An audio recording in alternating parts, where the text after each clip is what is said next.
деп отырайын ба?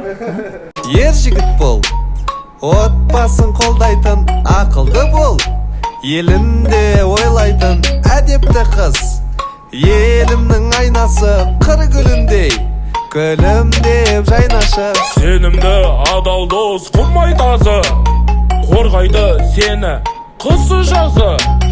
Берен мылтық болсын үйіңде, ата-ананың рұқсатынсыз тиісте.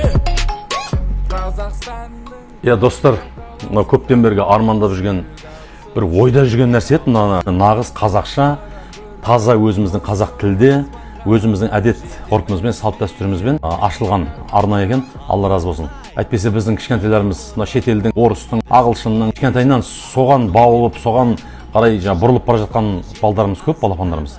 Мынау нағыз өзіміздің ана тілімізге арналған екен.